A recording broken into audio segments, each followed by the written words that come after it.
materi kurang lebih 30 sampai 45 menit ya Pak Zaini ya. Selebihnya kita diskusi begitu ya. Baik, untuk waktu kami persilakan kepada Bapak Zaini Dahlan untuk menyampaikan isu-isu terkini.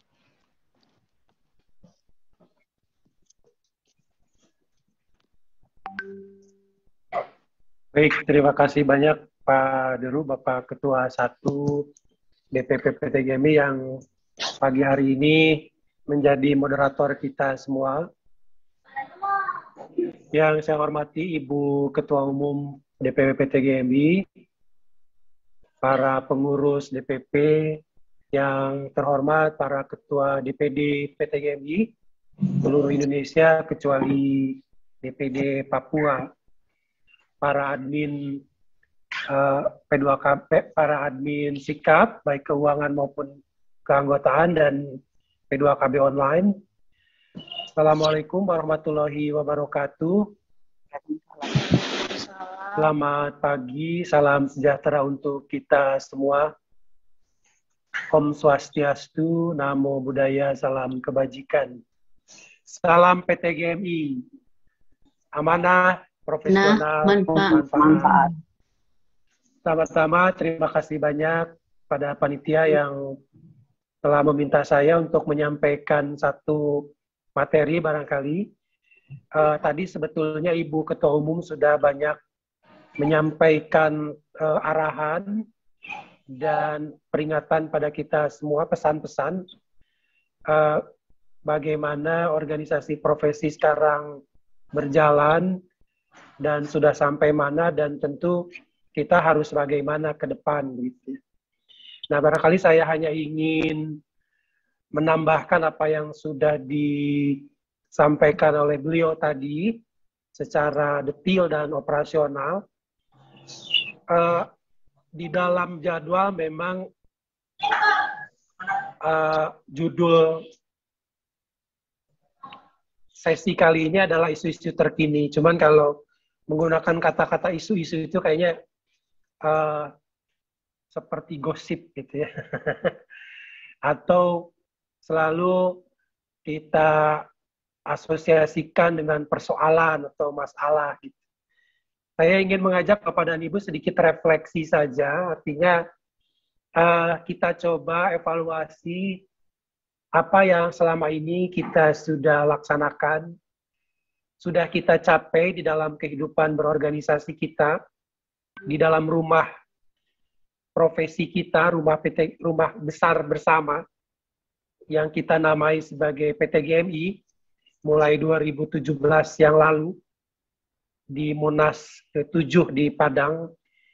Kita sepakati rumah kita ulang, kita cat ulang, kita redekorasi dengan nama PTGMI. Karena sebelumnya rumah kita namakan sebagai rumah PPGI ya. Nah, mari kita refleksi, makanya saya judulnya saya ganti dengan sudah sampai di mana kita dan akan kemana PTGMI kita bawa. Mohon izin slide selanjutnya barangkali. Saya ingin memajak Bapak Ibu semua, teman-teman semua, menggunakan pendekatan formal, pendekatan struktur organisasi. Bapak dan Ibu, kita semua adalah keluarga besar di dalam satu rumah yang kita namakan Rumah PTGMI, Persatuan Terapis Gigi dan Mulut Indonesia. Rumah itu secara formal diakui dan dilindungi oleh undang-undang. Kita mempunyai undang-undang tentang organisasi kemasyarakatan, kemudian juga ada aturan lain di Undang-Undang Tenaga Kesehatan, organisasi profesi itu disebut, sehingga organisasi profesi itu merupakan rumah yang memang eksistensinya itu sangat kuat begitu ya. Sehingga kita tidak bisa lagi menghuni rumah ini, mengurus rumah ini serampangan. kita menginginkan agar kita sudah mempunyai rumah ini, kita rawat dengan baik, kita jaga keluarga kita, anggota kita itu adalah anggota keluarga kita. Sehingga saya ingin mengajak kembali kepada teman-teman semua, ini rumah kita bersama, tempat kita hidup, tempat kita menjalankan peran kita di dunia ini. Kalau pendekatan agama Islam, kita ini adalah semuanya khalifah. Kita menjalani kehidupan di dunia ini dengan berbagai peran. Salah satu perannya adalah peran profesional kita sebagai terapis gigi dan mulut. Tentu kita punya satu rumah, yaitu rumah PT GMI. Rumah PT GMI ini tahun ini akan berusia 25 tahun di bulan September. 25 tahun itu kalau manusia sudah dewasa muda, tentu harusnya sudah semakin matang dan siap untuk memberikan manfaat yang lebih besar lagi. Nah, untuk itu kita memang harus terus-menerus menempa diri agar kita sebagai pimpinan, kita sebagai bagian dari keluarga PT GMI ini senantiasa berpegang teguh kepada nilai-nilai filosofis kita, bahwa kita ini inginnya menjalani kehidupan ini dalam khususnya kehidupan profesional di PT GMI dengan amanah, dengan profesional, dan yang paling penting memberikan manfaat paling tidak kepada orang sekitar kita, kalau bisa kepada seluruh masyarakat yang kita layani. Ini adalah hasil Munas ke-7 di Padang yang memberikan amanat kepada kita, PT GMI, bukan hanya di DPP, tetapi juga harus dijalankan oleh kita semua yang hadir di sini, terutama para ketua DPD. Munas adalah kekuasaan tertinggi di rumah ini, di organisasi PT GMI ini.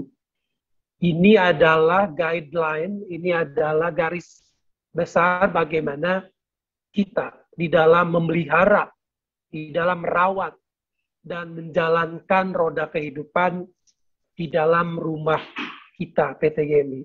Ada 11 amanat yang perlu kita evaluasi, apakah kita semua sudah berhasil menjalankan satu filosofi, yaitu amanah. Amanah dari teman-teman kita, keluarga kita, pada waktu kita munas di Padang. Next slide, Mas Sulun.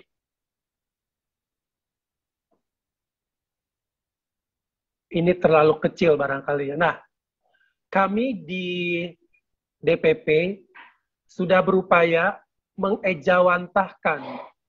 Ini kenapa ya ada garis-garis hitam ini, Mas Sulur? Mengejawantahkan filosofi tadi bahwa secara regulasi rumah ini, kalau kita di dalam keluarga kita sudah punya akta kepemilikan tanah, punya kartu keluarga gitu ya. Kalau kita di dalam keluarga kita ada suami, istri, dan anak, dan keluarga lainnya, biasanya kan ada formalitasnya.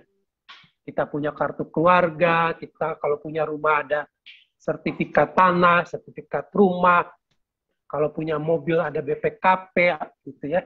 Nah, di dalam rumah kita, rumah besar kita PT GMI ini, Bapak dan Ibu, tidak sembarangan juga. Kita sudah daftarkan ini ke Kemenkumham, kita punya akta notaris, secara kewajiban kita sudah punya NPWP, walaupun mohon maaf terus terang sampai saat ini kita belum bayar pajak gitu ya. Karena apa yang mau dibayarkan gitu dari uang 3.000 yang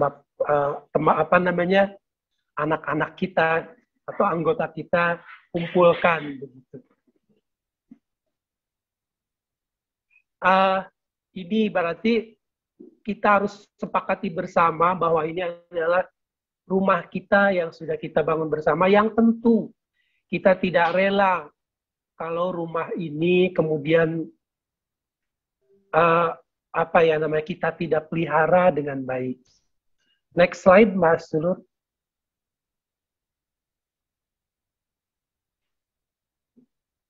Nah, Bapak dan Ibu, mari kita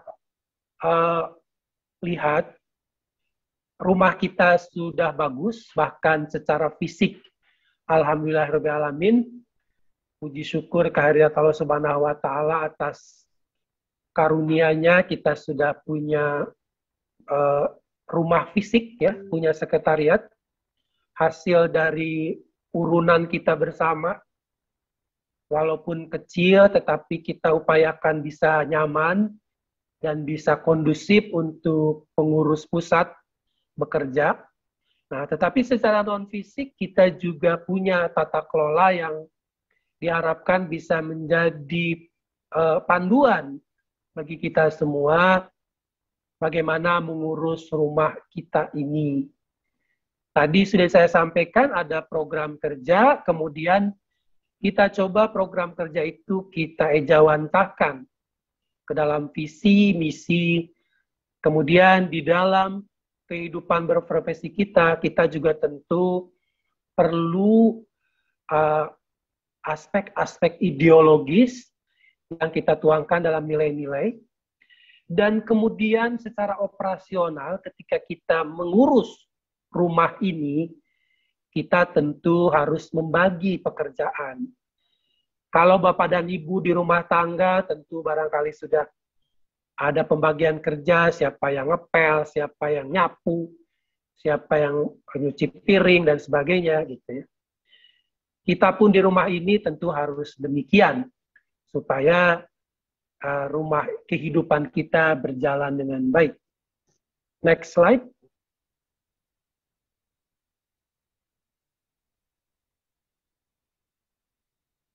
Nah, saya ingin mengingatkan kembali apa yang sudah dan sedang kita jalankan di dalam rumah besar PT GMI ini. Pada dasarnya kita menawarkan satu buah visi yang harus kita capai bersama, bahwa kita ingin profesi kita, terapis gigi dan mulut yang kita sandang ini. Jadi Bapak dan Ibu, kalau Bapak dan Ibu walaupun bekerja sebagai pejabat, sebagai dosen, kalau punya STR, kita akui sebagai profesi terapis gigi dan mulut. Nah, tentu semuanya ingin agar terapis gigi dan mulut itu diakui sebagai profesi yang kompeten dan bisa punya daya saing baik di nasional maupun internasional. Ini yang harus kita wujudkan dan mudah-mudahan bisa tercapai di 2029 dengan indikator-indikator tertentu. Nah, untuk mewujudkan ini, apa yang harus kita capai atau kita terapkan? Next slide, Pak Sulur. Tentu kita punya misi-misi untuk bisa mencapai hal tersebut. Karena mustahil kita bisa mencapai daya saing itu kalau kita tidak wujudkan dalam satu upaya-upaya atau berbagai upaya mencapai visi tadi. Yang pertama adalah kita tentu dalam satu rumah ini yang namanya organisasi itu kan bahasa aslinya atau organize itu adalah menata. Di dalam sebuah organisasi kata kuncinya adalah penataan. Organisasi yang baik, yang bisa mencapai visinya tentu harus dikelola secara baik. Nah, kami ingin agar PT GMI ini bisa berjalan bukan hanya tentang reputasi, bukan hanya tentang diakui orang, Tetapi kita memang harus betul-betul menjalankan ini. Bahwa organisasi ini sudah demikian maju, inklusif, terbuka, dan yang paling penting adalah organisasi ini harus kita bawa kepada tujuan. Apa tujuan kita? Tentu adalah tadi visi besarnya. Kita ingin bahwa kita semua ini punya daya saing. Gitu ya. Nah, kemudian untuk punya daya saing tersebut, maka kita harus perbaiki pendidikannya, pelatihannya, dan juga pelayanannya. Tentu di dalam menjalankannya kita juga harus kebutuhan dasar kita harus terpenuhi. Kita merasa aman, merasa nyaman, secara hukum kita terlindungi, dan seterusnya. Dan yang lebih penting, Bapak dan Ibu, kalau kita ingin betah di dalam satu rumah, kita harus merasa sejahtera. Kesejahteraan itu tidak hanya sekedar materi, tetapi ada banyak aspek. Gitu ya, kalau kita merujuk pada teori kebutuhan dasar manusia, bahwa ada kebutuhan fisiologis, tetapi ada juga kebutuhan psikologis. Ketika kita merasa bangga dalam berada di rumah ini, kita merasa dihargai, kita merasa bahagia di dalam rumah PT GMI kita. Paling tidak setengah dari misi meningkatkan kesejahteraan anggota ini bisa tercapai. Tetapi kalau ada anggota yang merasa stres berada di PT GMI, penuh dengan pertengkaran, penuh dengan pertikaian, apakah itu bisa kita namakan kesejahteraan? Tentu tidak. Itu yang harus kita pikirkan. Kemudian meningkatkan jejaring. Jejaring dan kerjasama ini sangat penting.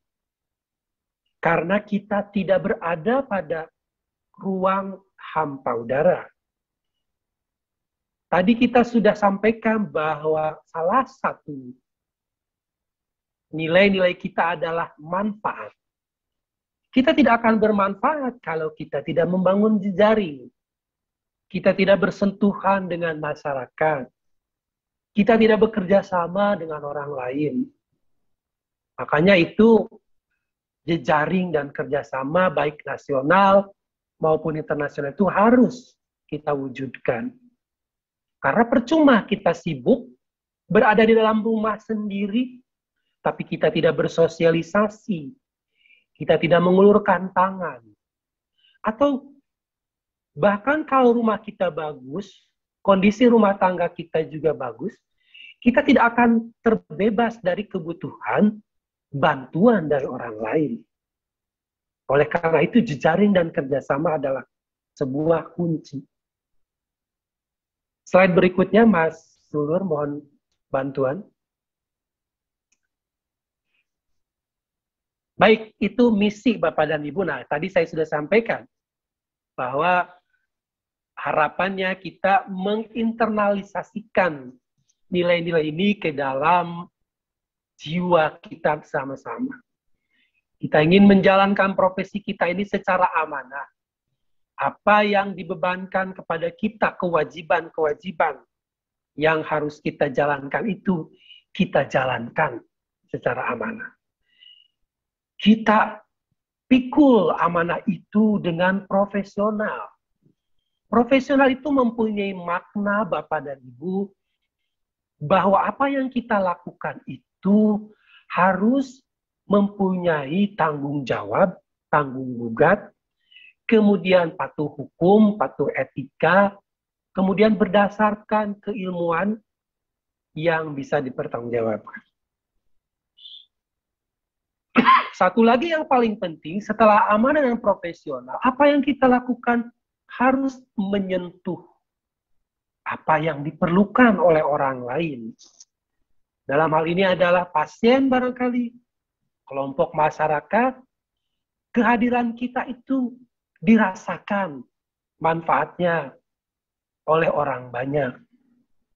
Itu yang ingin kita tanamkan pada diri kita, diri keluarga kita. Next slide. Nah, sudah sampai di manakah kita di dalam mengurus rumah besar kita ini? Mari kita lihat. Next slide.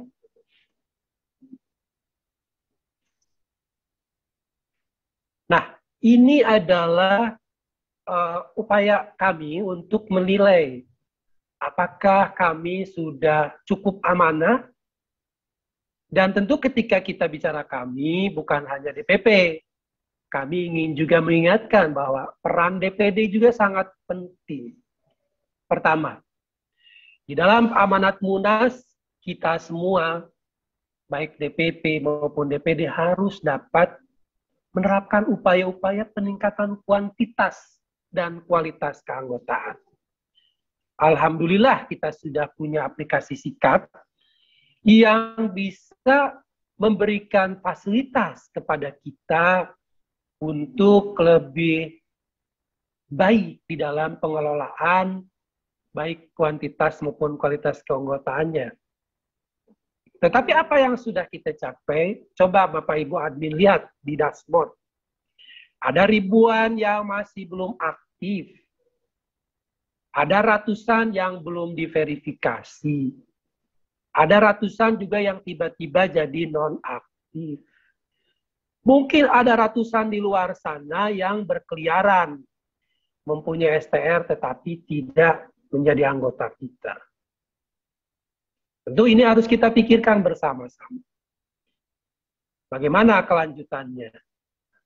Kemudian membangun sistem informasi organisasi. Kita sudah punya website. Tetapi ada berapa banyak yang akses itu setiap hari?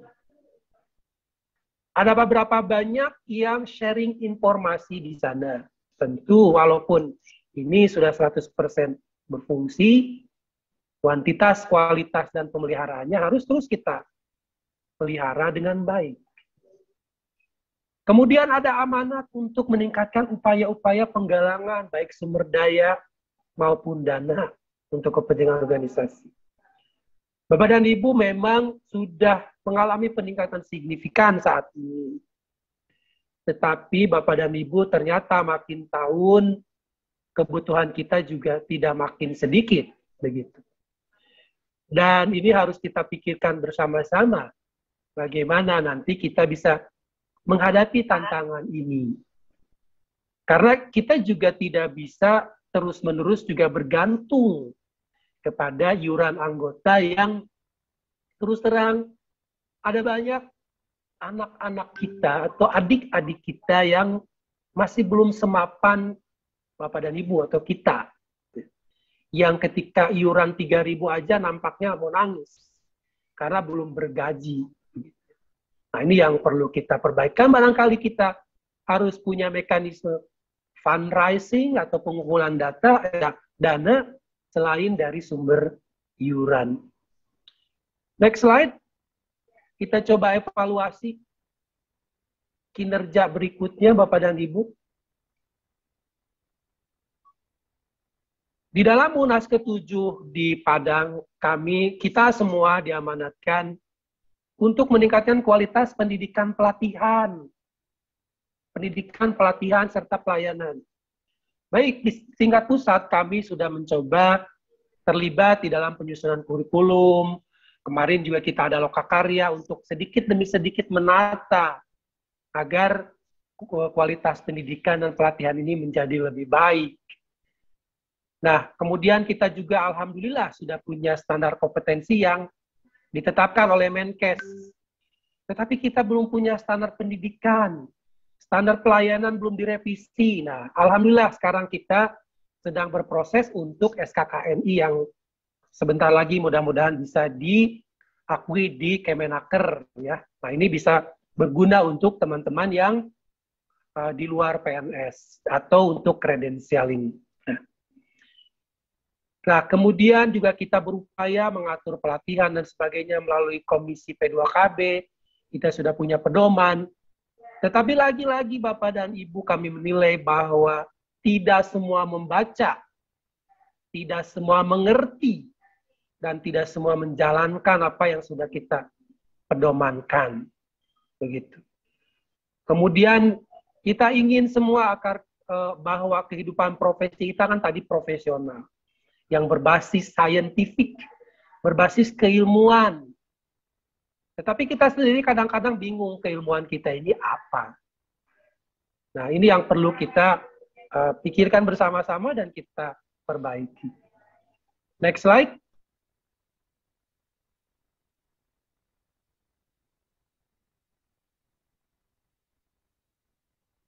Kemudian kita juga diamanatkan agar organisasi, pengurusnya terutama, bisa melakukan upaya pembinaan dan pengawasan kode etik perlindungan hukum.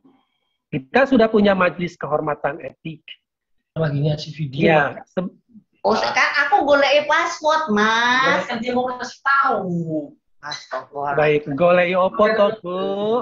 Itu video call itu kalau mau kayak video call. Baik, kita lanjutkan. Jadi, kita sudah berupaya, tetapi tentu ini belum sempurna. Saya juga tidak paham apakah teman-teman di daerah sudah punya Majelis Kehormatan Etik Provinsi yang juga sudah berjalan untuk mengawasi praktek-praktek mandiri, apakah tidak ada pelanggaran-pelanggaran di sana. Kemudian, apakah teman-teman kita, keluarga kita di pelayanan itu semuanya patuh dan sebagainya. Karena sekali saja kita ketahuan atau kita tersandung dengan persoalan etik dan hukum, perbuatan baik kita yang banyak itu bisa hancur dengan satu kasus atau setengah kasus yang jelek. Itu yang harus kita pikirkan. Next slide.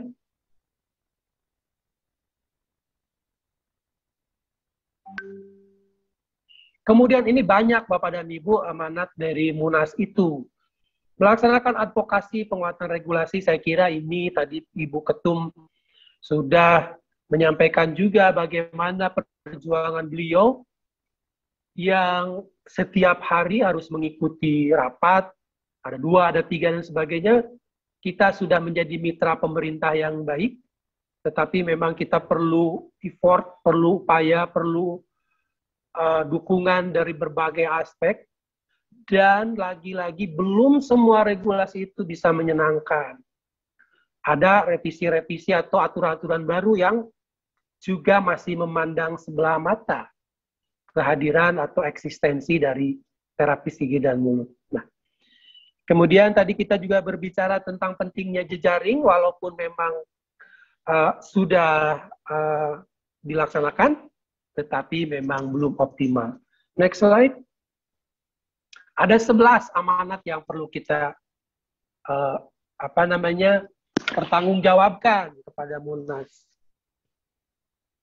Next slide, Bapak. Nah, meningkatkan kesejahteraan, kemudian meningkatkan peran serta, kemudian melaksanakan pengaturan, pembuatan software dan seragam jas alma mater, kemudian membuat profil organisasi. Ini sebagian sudah, sebagian juga belum.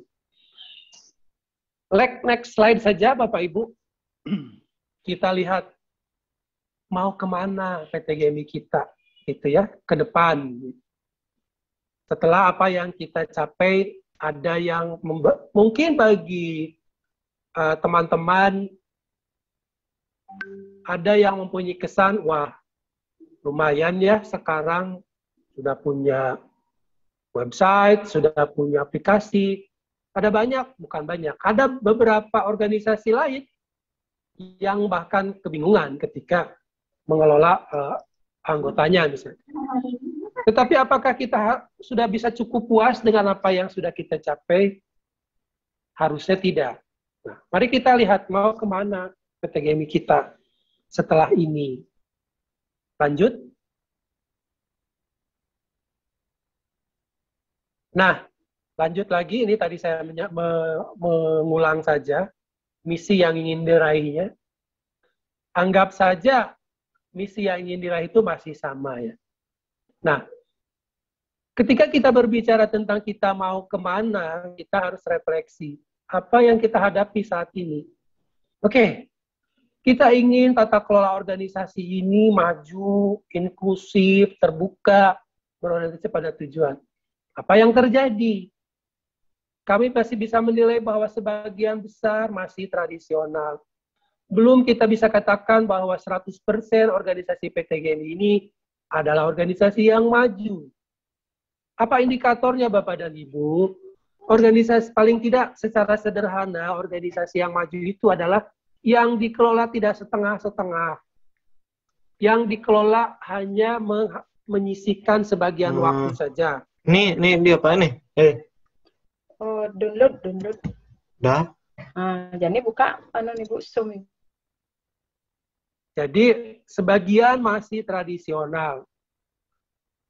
Memang sulit dipungkiri bahwa ketika kita masih terikat pada kewajiban kita sebagai pegawai, sebagai pejabat, atau kita punya komitmen yang lebih besar di tempat lain, kemudian kita ditunjuk atau kita memang kemudian ditakdirkan menjadi pengurus atau bahkan menjadi pimpinan, kita harus bisa membagi waktu antara kewajiban kita dengan mengelola organisasi ini.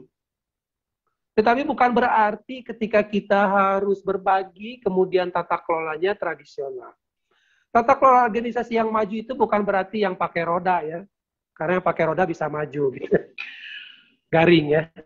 Nah, arti yang maju itu adalah mereka yang bisa mengelola organisasi ini dengan pembagian tugas yang baik, dengan pengawasan yang baik, dengan komunikasi yang baik, dengan menggunakan sarana prasarana yang ada, tetapi dikelola dengan baik, sehingga bisa mencapai tujuannya dengan baik.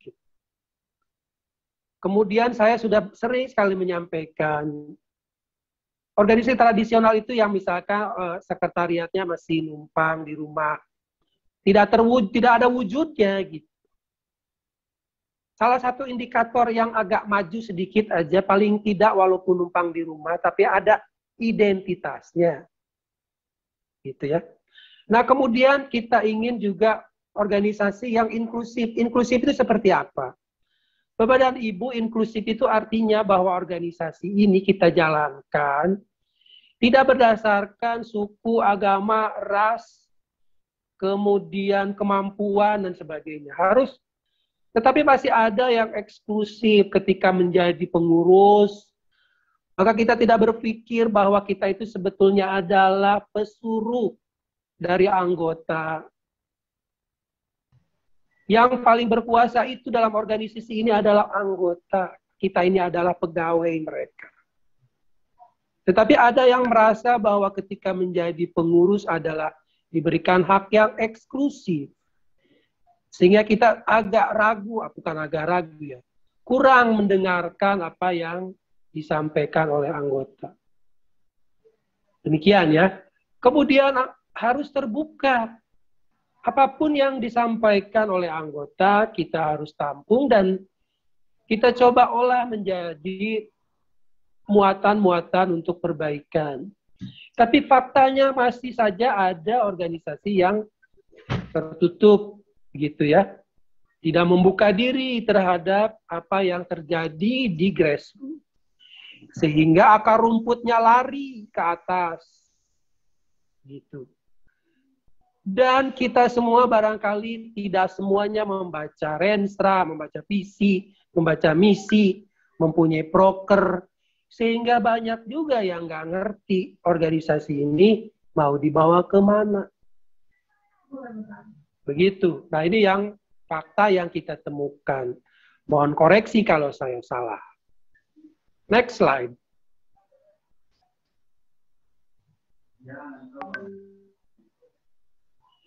Kemudian kita ingin meningkatkan mutu pendidikan pelatihan. Bapak dan Ibu, mohon koreksi kalau saya salah. Saya banyak berdiskusi dengan teman-teman yang ada di lapangan.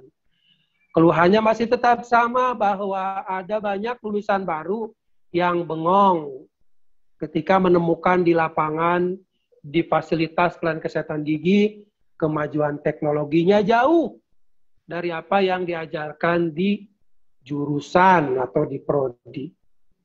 Itu harus kita akui. Kalau ada yang tidak mengakui, silakan nanti protes di saya.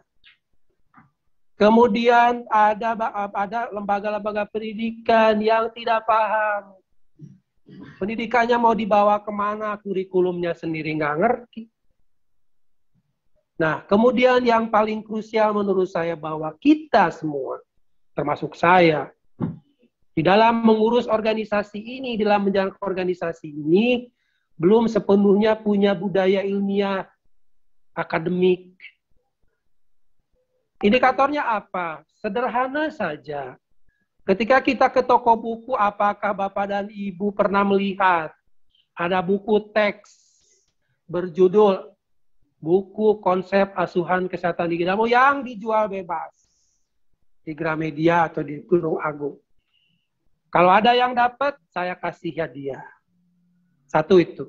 Indikator kedua, berapa banyak kita yang terlibat dalam penelitian, yang punya publikasi mendunia, yang punya haki mungkin ada gitu, tapi berapa banyak? Kemudian di dalam keilmuan apa? Apakah keilmuan khusus asuhan? Indikator berikutnya ketika kita melakukan pelatihan di pelayanan, apakah ada sudah kelompok-kelompok pakar yang betul-betul teruji, tersertifikasi, dan bisa menunjang bagi proses kredensialing di rumah sakit atau di pasienkes yang menerapkan kredensial. Ini adalah PR besar kita, Bapak dan Ibu. Lanjut.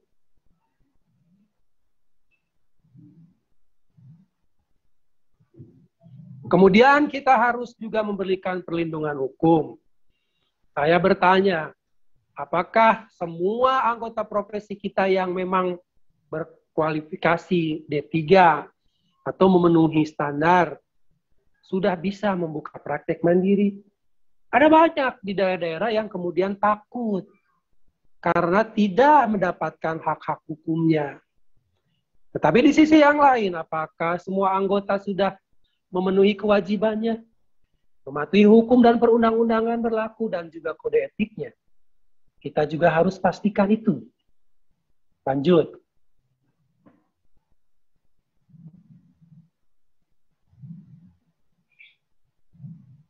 Ini PR yang paling berat sebetulnya Bapak dan Ibu. Barangkali Bapak dan Ibu yang menjadi pimpinan, yang mempunyai penghasilan, dan kalau kita berbicara tentang kesejahteraan dari sudut pandang materi, Bapak dan Ibu yang bergabung di sini adalah orang-orang yang sejahtera secara ekonomi. Tetapi apakah kita juga berpikir di keseharian kita, di sebelum tidur malam kita, ketika kita bangun tidur, apakah kita berpikir bagaimana teman-teman kita yang masih honorer, bagaimana anggota kita yang sedang mencari peluang bekerja? Apakah sudah kita perjuangkan kesejahteraannya? Tanya tapi belum masuk sekolah jam dulu, atau masuk sekolah dulu. Kemudian slide-nya gelap. Mana kalau mau isi absen di sini? Baik. Kemudian Bapak dan Ibu, selain kita berbicara tentang sebelum kita berbicara tentang kesejahteraan bersifat material, apakah kita sudah cukup memberikan atmosfer kesejahteraan yang bersifat non-material? Apakah kita sudah pastikan bahwa anggota-anggota yang tergabung di dalam PTGMI yang punya NTA itu bahagia berada di dalam rumah kita? Dan dia bangga ketika ditanya di bis atau di kendaraan umum, Bapak, Ibu bekerja di mana? Oh, saya terapi gigi dan mulut. Ini nomor tanda anggota saya. Jangan-jangan masih ada yang diam-diam mengaku sebagai profesi yang lain. Itu adalah salah satu indikator bahwa TGM belum sejahtera. Itu yang perlu kita bangun bersama-sama. Tentu harus juga melalui jejaring. Jejaring ini secara faktanya memang di atas kertas, wah PT GMI sudah oke. Terus terang, memang saat ini PT GMI masuk ke dalam barangkali top 5 organisasi profesi yang diakui pemerintah yang progresif. Dengan indikator apa? Kita punya sertifikat profesi yang terresponsif. Kemudian fasilitas pemerintah yang didapat juga sudah semakin banyak dilibatkan. Tetapi aksi-aksi yang membumi di jaring ini, kita harus evaluasi lagi. Apakah di daerah jejaring ini sudah terbangun dengan baik? Apakah Bapak Ibu teman-teman DPD sudah bersahabat dengan anggota DPRD, sudah berteman dengan bupati, sudah berkawan baik dengan kepala dinas? Apakah program-program gigi sudah bisa kita perjuangkan di dalam musrenbang dan sebagainya. Jangan-jangan hanya berada di atas kertas atau di tingkat nasional. Tetapi ketika berada di daerah, teman-teman belum optimal. Atau kita semua. Saya tidak ingin menunjukkan jari ke orang lain, tetapi juga kepada kita semua. Next slide.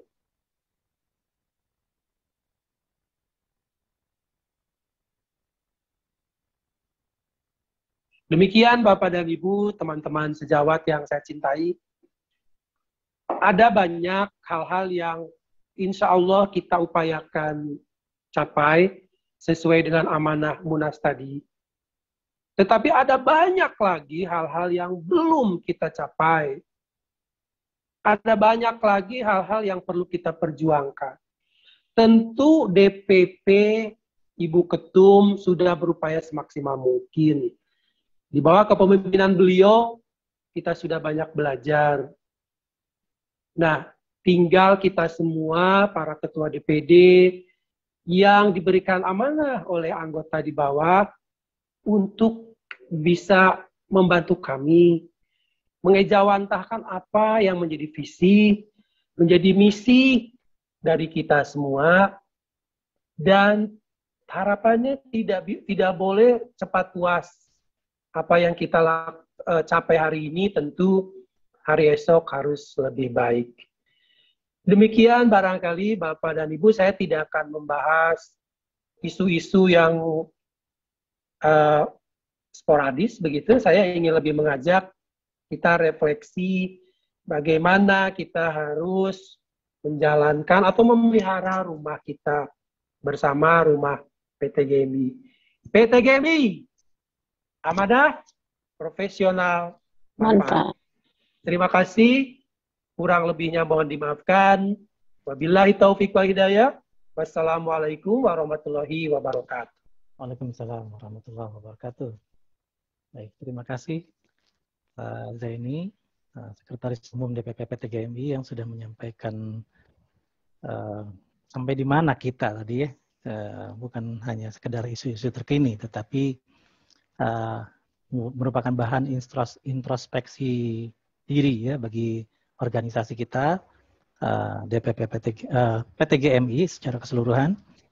Apakah kita sudah mencapai hal-hal yang memang dicita-citakan oleh anggota melalui amanah Munasnya, dan juga sesuai dengan seiring perkembangan zaman ya. Bapak Ibu sekalian, masih ada sisa waktu sekitar 15 menit, kita bisa buka terbatas ya untuk 3 orang yang ingin menyampaikan pendapat atau tanggapannya tentang hal ini. Silakan raise hand, nanti akan kita pilih untuk menyampaikan.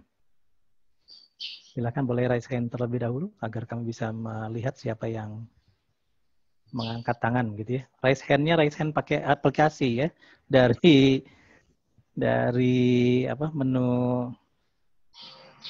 partisipan ya,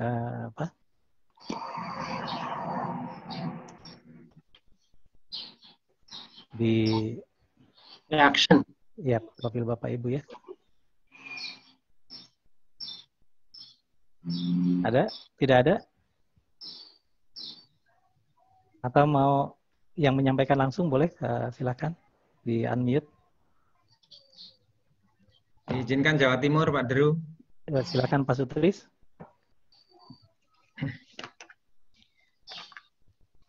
Silakan Pak. Baik. Terima kasih. Assalamualaikum warahmatullahi wabarakatuh. Waalaikumsalam warahmatullahi wabarakatuh. Yang saya hormati Ibu Ketua Umum DPP PTGMI, Bu Epi Nopiah, Pak Sekung, Pak Zaini, dan para Ketua DPP, seluruh Ketua DPD se-Indonesia, dan para admin di aplikasi Sikap se-Indonesia. Nama dikit panjat puji syukur kepada Allah Subhanahu wa Ta'ala. Kita hari ini dipertemukan lagi untuk silaturahmi dan insya Allah akan membicarakan banyak hal, walaupun terkait hanya di aplikasi Sikap, tapi justru di Sikap itu semuanya menurut saya sudah lengkap. Nanti mungkin ada perlu perbaikan di beberapa poin. Dan yang ingin saya sampaikan adalah begini, saya hanya menyampaikan apresiasi saya dari Ketua DPD PTGMI Jawa Timur kepada seluruh pengurus DPP yang sudah bekerja menurut saya luar biasa, timnya sangat solid. Kemudian dan ini dibuktikan yang kemarin terkait dengan gedung, yang terakhir bahwa kemarin yang buat kami sangat berbahagia kemarin adalah standar profesi kita sudah clear, kan ya. Namun itu membuat kami cukup berbahagia walaupun ada beberapa poin yang memang perlu diperbaiki. Terutama ini yang kami sambungkan tadi yang dengan Bu Epi, Bu Ketum tadi menyampaikan bahwasannya yang terkait nanti dengan kegiatan Munas untuk calon ketua umum, beliau berharap adalah orang yang dikaderisasi dan saya yakin kita paham yang dimaksud beliau adalah yang barusan menyampaikan aplikasi, yang menyampaikan paparan. Semoga Pak Zaini tetap sehat untuk bisa membawa PTGMI ke depan. Dan mudah-mudahan ini bisa menjadi suara ketua DPD yang lain. Suaranya terserah pada beliaunya. Tapi saya berharap beliaunya bisa bersedia untuk memimpin dan kemarin insya Allah saya kira sudah mendapatkan lampu hijau untuk menjadi lebih baik. Nah terkait tadi yang menyampaikan yang di Pak Zaini, memang banyak hal yang kita memang di DPD itu juga memang masih kurang suka membaca terkait dengan renstra terkait dengan beberapa aturan. Jadinya saya sendiri ini mau tugas sesuai kayak gitu kadang-kadang ya waleh gitu ya, kadang-kadang tegak megah. Tapi kita tetap berusaha untuk menjadi lebih baik. Saya setuju terkait dengan apa yang disampaikan revisi misi dan penerjemahannya terkait dengan tata nilai itu betul. Tapi yang ingin saya sampaikan adalah terkait dengan yang terbuka tadi itu, terkait dengan terbuka nanti perlu dibicarakan lagi. Ini saya sampaikan adalah terkait sama dengan yang saya sampaikan beberapa pertemuan yang lalu, bahwasanya terkait terbuka ini yang saya terjemahkan terkait dengan yang diaplikasikan di P2KGB online atau pencapaian SKP ini menurut saya masih perlu dipertimbangkan untuk dijadikan pemenuhan SKP yang sangat bebas. Itu kalau bebas kita bergabung terbuka terhadap semua jejaringnya saya setuju, oke. Tapi untuk terkait dengan pemenuhan SKP-nya ini baik yang dari pihak eksternal maupun internal ini masih perlu pembicaraan lagi. Karena satu menurut kami itu adalah selain dari iuran, benar Pak Zaini kadang-kadang sering disampaikan ke saya Pak Sutris, tidak harus kita itu selalu melalui kegiatan seminar untuk mendapatkan income bagi untuk membiayai kegiatan organisasi. Tapi kadang-kadang saya ini melihat di lapangan kesibukan kita itu sebagai PNS, kesibukan yang lain kadang-kadang kita itu akan susah. Maka yang paling mudah adalah kita mendapatkan income untuk kebutuhan organisasi, memang salah satunya adalah dari kegiatan P2KGB. Dan ini kalau sekarang ini sudah bisa diplot oleh semua dengan kegiatan P2KGB, yang bisa diakses oleh seluruh Indonesia dari sisi kemudahan terhadap manfaat bagi anggota memang iya. Tapi untuk kesejahteraan untuk di daerah-daerah tertentu ini masih perlu dibicarakan kembali. Saya kira itu yang karena dibicarakan kembali artinya adalah kalau yang sudah bisa mandiri, oke kita mandiri. Tapi kalau ini masih tetap dibuka sistemnya, artinya semua kegiatan bisa diakses oleh semua anggota. Tidak kita batasi per wilayah atau 2 wilayah yang kita gabung. Kita akan menjadi susah dan kita akan mendapatkan mungkin akan menjadi kelemahan sedikit, tapi nanti masih kita bicarakan. Mohon maaf saya nukil ini dari organisasi profesi di sekolah saya. Di tempat kami Jawa Timur itu organisasi PDGI-nya pun untuk terkait pemenuhan SKP-nya itu juga tidak dijadikan seluruh Indonesia mengupload, tidak, tapi dijadikan per wilayah masing-masing. Ini hanya sebagai referensi saja. Itu jadi artinya adalah kami ingin memperkuat organisasi yang ada di bawah itu kuat, baik secara organisasi, secara sumber dayanya. Baik. Tapi ingat yang jadi tetap patokan mempermudah semua urusannya anggota, yang menjadi keputusan anggota itu mudah, sehingga implikasi yang ke lapangan bisa dirasakan oleh masyarakat sebagai manfaat dari sebagai poin-poin nilai-nilai yang kita yakini. Hanya itu saja satu poin sementara. Terima kasih Pak Drew. Baik, terima kasih Pak Sutris. Pak Zeni mungkin bisa langsung ditanggapi karena memang waktunya sudah 10 menit lagi ya. Silakan. Baik. Mohon izin Ibu Ketum, barangkali nanti Ibu Ketum Kang Drew juga boleh menambahkan. Saya ingin fokus pada pernyataan Pak Sutris yang terakhir. Saya bisa memahami bahwa penyelenggaraan P2KB ini ada salah satu efek civil effect kemanfaatannya untuk menambah jadi fundraising lah. Itu kita semua sepakati bersama. Tetapi Pak, jangan juga kemudian niat itu kemudian merusak misi kita bahwa kita ingin melakukan tata kelola organisasi ini secara inklusif. Katanya kita ingin tidak eksklusivitas gitu, bahwa dan kemudian membatasi hak-hak anggota itu yang perlu kita pikirkan juga gitu. Jadi kalau mau Bapak berpartisipasinya tinggi dari anggota, ya kita harus berjuang keras bagaimana bisa menawarkan program-program P2KB yang memang menarik banyak orang. Bukan berarti kemudian kita membatasi akses. Seperti kita kalau analoginya adalah mekanisme pasar bebas lah Pak. Kita tidak bisa menutup Alfamart, Indomart gitu. Kita punya warung gitu. Kemudian di sisi kita ada Alfamart, ada Indomart gitu. Kan kita nggak bisa ngelarang Alfamart, Indomart itu didirikan gitu. Tapi kita harus upgrade warung kita gitu. Menjadi lebih menarik begitu. Satu, filosofinya itu. Kedua, pembatasan itu akan merugikan karena gini Bapak. Jangan hanya melihat organisasi ini dari perspektif Bapak dan Ibu di wilayah masing-masing. Kami itu melihat dari helikopter view gitu.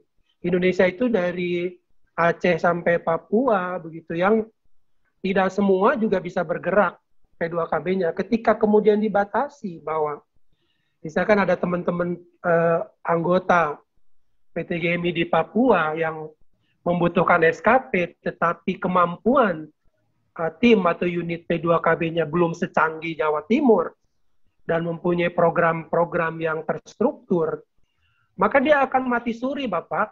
Kalau Bapak kemudian kita mengeluarkan satu kebijakan bahwa mereka hanya boleh mengikuti P2KB yang ada di daerahnya. Mati suri Pak. Itu berpikirnya jangan hanya dari sudut pandang Jawa Tengah atau Jawa Timur. Berpikirlah dari keindonesiaan kita. Itu. Jadi kalau kita menerapkan satu kebijakan, itu adalah kebijakan nasional yang tidak hanya melihat Jawa Timur, tapi melihat Indonesia. Gitu, yang belum semuanya mempunyai kemampuan yang mumpuni. Begitu, Pak. Kalau misalkan Jawa Timur punya program seperti itu, ya silakan bersepakat di Jawa Timur, tetapi ya tidak juga kemudian membatasi akses anggota kita untuk mendapatkan ilmu atau SKP dari daerah lain atau bahkan dari pusat gitu, Pak. Itu tidak fair, Pak. Kalau Bapak mau fair, Bapak ya buat yang memang atraktif atau buat sebuah program yang sudah terjadwal dan para anggota juga tidak akan tertarik untuk melihat ke tempat lain kalau memang dia sudah punya jadwal. Oh, tahun ini saya akan ikut ini, tahun ini akan ikut sana gitu, Pak. Nah, memang tetapi Bapak itu tentu jadi masukan buat kita juga karena ada tren atau ada kecenderungan bahwa ketika kita membuka secara luas juga memang ada kecenderungan moral hazard lah, bahasa kerennya gitu. Jadi teman-teman itu asal booking aja gitu, jadi menghambat akses orang juga gitu. Ketika kita di dalam P2KB-nya kemudian dibuka secara terbuka juga, maka kemudian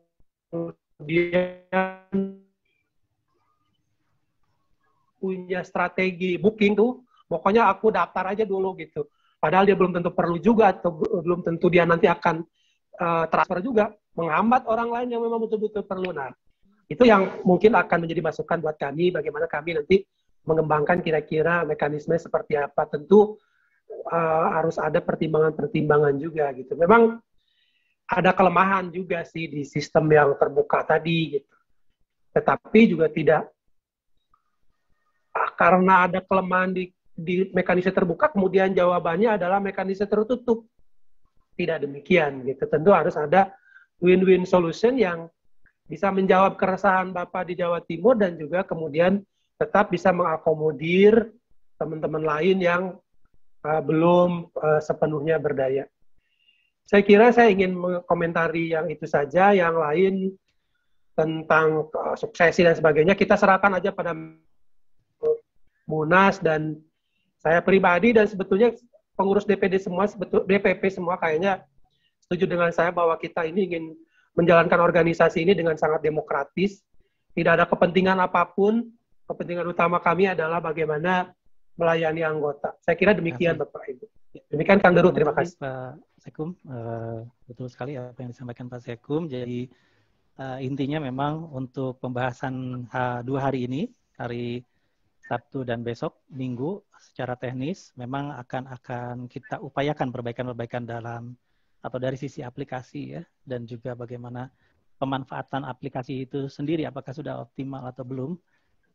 Namun untuk masalah keterbukaan akses memang kita mungkin berupaya sebisa mungkin tidak, memang akan memberikan akses seluas-luasnya kepada anggota untuk mengakses peningkatan kapasitasnya di bidang atau di P2KB ya, gitu ya. Tetapi tentu saja nanti akan ada apa istilahnya fitur-fitur yang mungkin bisa kita jadikan sebagai pengendali, misalnya katakanlah DPP mungkin tidak akan terus-menerus jor-joran membuka kegiatan P2KB secara nasional, tetapi akan melihat berapa banyak jumlah anggota yang SKP-nya belum terpenuhi, tetapi DPD tersebut tidak menyelenggarakan kegiatan, misalnya seperti itu. Atau di dalam rencana kegiatannya ternyata memang kurang sekali gitu ya untuk bisa tercapai pemenuhan SKP daripada anggota di wilayahnya. Nah, itu mungkin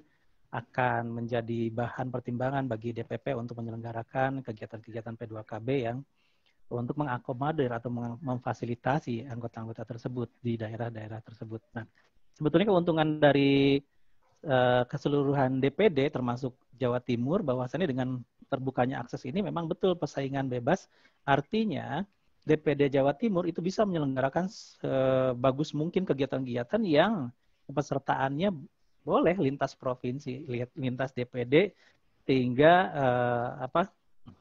istilahnya kalau tadi Pak Sutris menyampaikan tentang pembiayaan atau apa istilahnya ya, di DPD Jatim sendiri tentu perlu ingin memberdayakan agar istilahnya ya kondisi keuangan di tingkat DPD juga baik begitu. Nah, itu justru adalah peluang. Silakan buat program yang bagus, yang menarik sehingga anggota dari provinsi lain atau DPD lain juga berminat untuk mengikuti kegiatan di DPD Jatim. Nah, itu menjadi salah satu peluang. Nah, ini mungkin secara teknis akan dibicarakan di sesi-sesi materi berikutnya. Jadi untuk sesi penyampaian isu-isu terkini atau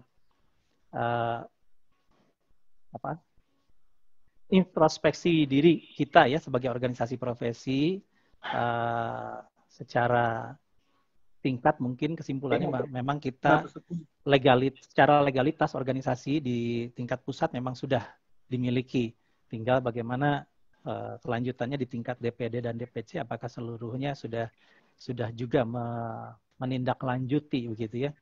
Apakah dari sisi kesekretariatan tadi, apakah ada yang masih belum memiliki gedung dan lain sebagainya? Apakah kalaupun belum memiliki gedung, tapi fungsi dari kesekretariatan itu sendiri sudah berjalan dengan baik dan seterusnya. Kemudian dari sisi jejaring juga, oke, di tingkat nasional, internasional kita sudah memiliki, sudah cukup baik begitu ya. Tetapi bagaimana justru ke dalam, ke anggota di tingkat DPC, DPD atau di tingkat DPD ke provinsi, ke dinas kesehatan dan lain sebagainya. Nah, itu memang belum merata ya. Kemudian juga fasilitas untuk melayani anggota memang sudah sebagian sudah terfasilitasi, terutama dari sisi sistem informasi seperti Sikap ya, P2KB, online dan seterusnya. Tetapi apakah sudah tercapai semuanya? Tapi seperti halnya yang tadi sudah ditayangkan dicek di dashboard Sikap, memang ada banyak sekali anggota yang belum aktif dan seterusnya. Itu masalahnya di mana, tindak lanjutnya bagaimana, ya, follow up-nya atau solusinya bagaimana. Dan yang terakhir adalah sekali lagi kita ingatkan bahwa kita ini adalah organisasi yang inklusif, artinya Dewan Pengurus Daerah maupun Dewan Pengurus Pusat ataupun Dewan Pengurus Cabang bukanlah orang-orang yang memiliki hak eksklusif begitu ya, tetapi justru harus bisa merangkul, melayani para anggotanya sebaik mungkin, bukan justru malah menekan atau menghambat gitu ya, tentu saja dalam koridor-koridor yang sesuai dengan ketentuan ataupun peraturan yang berlaku di dalam organisasi PT GMI. Itu secara singkat kesimpulan dari sesi pemaparan yang disampaikan oleh Bapak Sekretaris Umum Pak Zaini. Mohon izin ke Kang Deru tambahan sedikit. Boleh, silakan. Kang Deru mau izin sedikit satu hal. Tadi barangkali Bapak Ibu teman-teman sejawat bisa melihat di slide yang menampilkan legalitas kita. Di dalam dokumen tadi memang kita di dalam ADRT nama organisasi adalah Persatuan.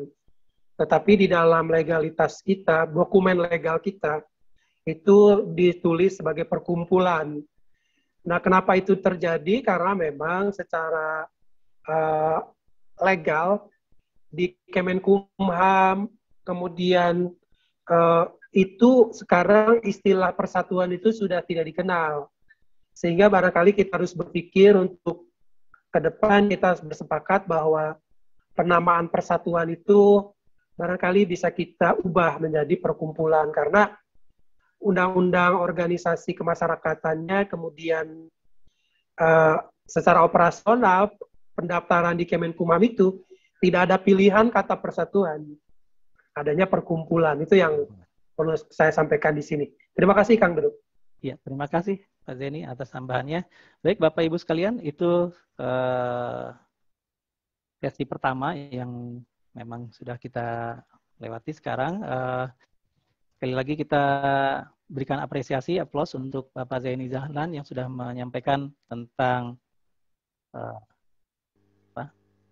isu-isu terkini atau tadi ya apa yang sudah kita capai selama kepengurusan ini. Kurang lebihnya saya sebagai moderator mohon maaf. Kita akhiri kegiatan ini dengan sama-sama mengucapkan alhamdulillahirabbil alamin wabillahi taufiq wal hidayah. Assalamualaikum warahmatullahi wabarakatuh. Waalaikumsalam.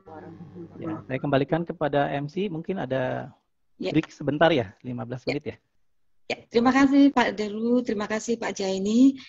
Kita akan break sebentar supaya Bapak Ibu bisa ada keperluan ke kamar mandi ataupun meregangkan exercise sedikit supaya nggak betul-betul. Boleh 15 menit. Jadi kita akan masuk di 10.20.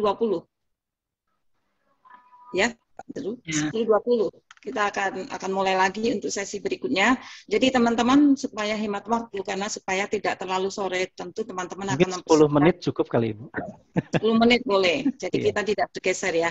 Terus ini susunan acara ada sedikit perbedaan dari kemarin yang dikirim di grup United, tetapi tidak terlalu berbeda jauh.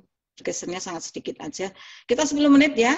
10 menit, jadi kita akan kembali di 10.15. Kita sudah ada kembali lagi. Terima kasih.